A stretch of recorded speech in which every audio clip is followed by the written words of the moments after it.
Yo, what's going on, guys? It's Houston Sports Talk back into the video today, and today we're going to be talking about the Golden State Warriors potentially signing Brook Lopez, bringing in Brook Lopez, the veteran big man. Brook Lopez has been named as a potential candidate for this Golden State Warriors team for them to sign the one-time All-Star and NBA champion after they lost in the second round. Now, look, here's the one thing this Warriors team needs the most, and that is size.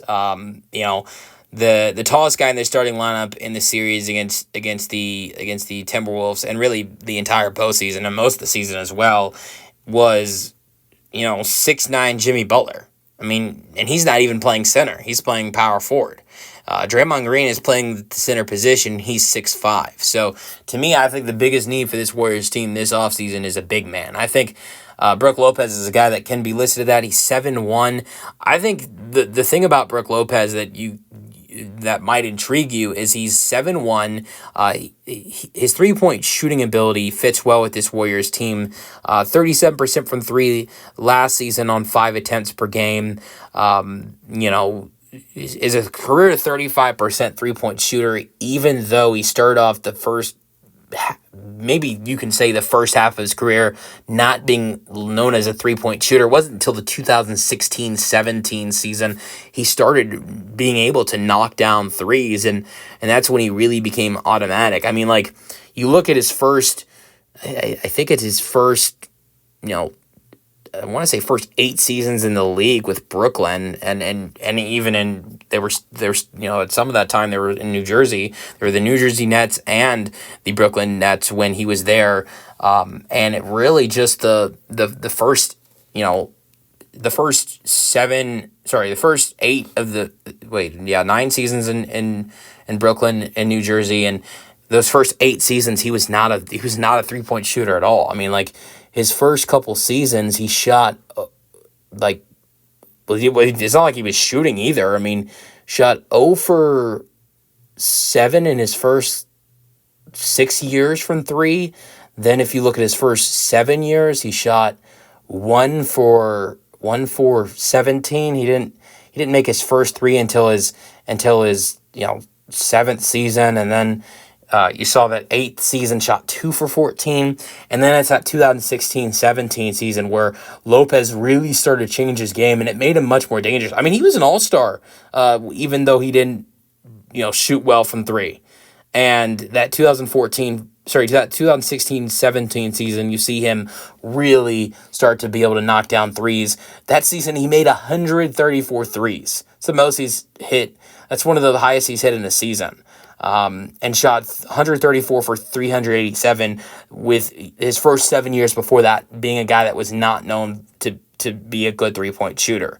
And then you've seen him have seasons like he did in the 2023-24 season from Milwaukee, where he shot 148 for 404 from 3, which is 36% from 3. This year, he overpassed 1,000 three-pointers made in his career, 1,075 threes he's hit in his career. And this is a guy that his first 8 seasons of his career in 17 seasons was not known as a three-point shooter. Like I mentioned, he only shot about 30 three-point attempts in his first 7 seasons. So, look, he's old. He's older, and that, I think, makes this signing a little bit more questionable for this Warriors team. Lopez just turned 37 years old before the playoffs started.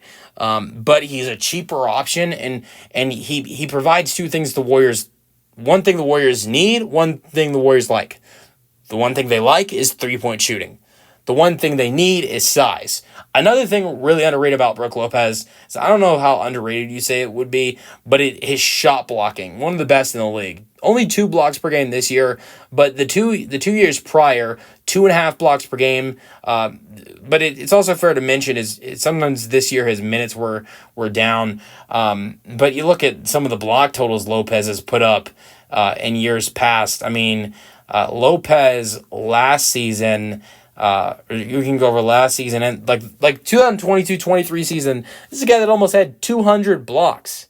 He reached over 2,000 blocks this year in his career. 148 this year, 189 last year in 2023-24 season.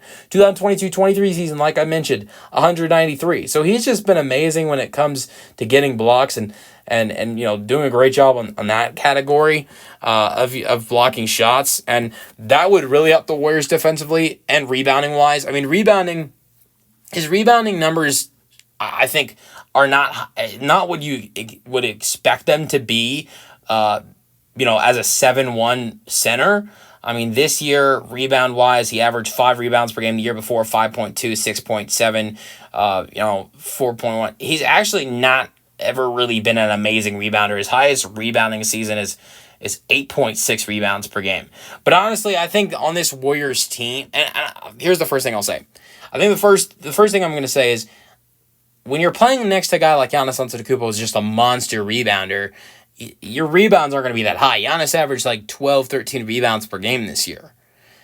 And the other thing I will say is that, Brook Lopez, I think his rebounding ability would go up on this Warriors team that doesn't have great size. And he averaged 5 rebounds per game this year playing on a Milwaukee team that, honestly just does not need him for rebounding. They need him for shot blocking and 3-point shooting, and they've got that monster rebounder in Giannis. The Warriors don't have that. I think easily, if he's getting good minutes, probably would be back to 8 rebounds per game with this Warriors team if he's playing a chunk of minutes, maybe even 9. But like I said, I think this would be a great signing for this Warriors team. They need the size. I don't say they need it, but they could use more 3-point shooting and the shot blocking, of course, as well. So let me know your thoughts on the potential signing for the Warriors in the comment section, and peace out.